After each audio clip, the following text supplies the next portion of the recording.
आज भी सीता माता का श्राप झेल रही है फल्गु नदी, गए और केतकी के फूल। जानिए क्या थी वजह। सीता माता ने भगवान राम से कहा कि फल्गु नदी की रेत, केतकी के फूल, गाय और वटवृक्ष मेरे द्वारा किए गए श्राद्ध कर्म की गवाही दे सकते हैं। लेकिन फल्गु नदी, गाय और केतकी के फूल तीनों इस बात से मुकर गए। 20 सितंबर से शुरू हुआ श्राद्ध पक्ष 6 अक्टूबर तक चलेगा। श्राद्ध को लेकर सीता माता की एक कथा काफी प्रचलित है। महर्षि वाल्मीकि द्वारा रचित रामायण सीता माता द्वारा पिंडदान देकर राजा दशरथ की आत्मा को मोक्ष मिलने का संदर्भ आता है। वनवास के दौरान भगवान राम, सीता माता और लक्ष्मण पितृपक्ष के दौरान श्राद्ध करने के लिए गया धाम पहुंचे थे। वहां श्राद्ध कर्म के लिए आवश्यक सामग्री जुटाने हेतु राम और लक्ष्मण नगर की ओर चल दिए थे।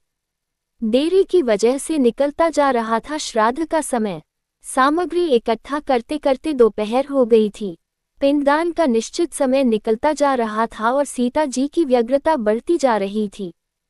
तभी राजा दशरथ की आत्मा ने पिंडदान की मांग कर दी। गया जी के आगे फल्गु नदी पर अकेली माता सीता असमंजस में पड़ गईं। उन्होंने फल्गु नदी के साथ वटवृक्ष, केतकी के फूल और गाय को साक्षी मानकर बालू का पिंड बनाकर स्वर्गीय राजा दशरथ के निमित्त पिंडदान दे दिया।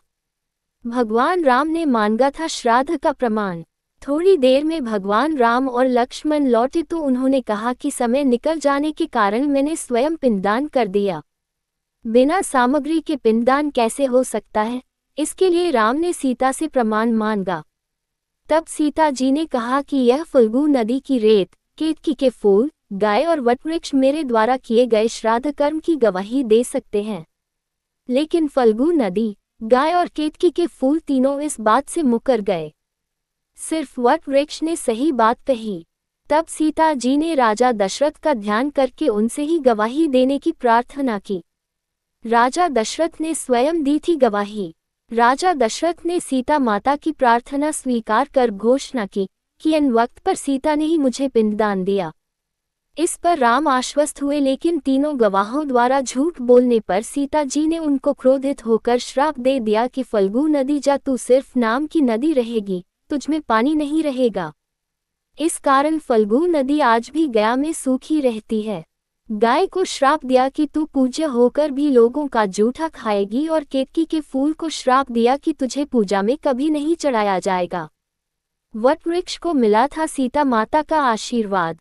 वटवृक्ष को सीता जी का आशीर्वाद मिला कि उसे लंबी आयु प्राप्त होगी और वह दूसरों को छाया प्रदान करेगा तथा पतिव्रता स्त्री तेरा स्मरण करके अपने पति की दीर्घायु की कामना करेगी। यही कारण है कि गाय को आज भी जूठा खाना पड़ता है। केतकी के फूल को पूजा पाठ में वर्जित रखा गया है और फल्गु नदी के तट पर सीता कुंड में पानी के अभाव में आज भी सिर्फ बालू या रेत से पिंडदान दिया जाता है।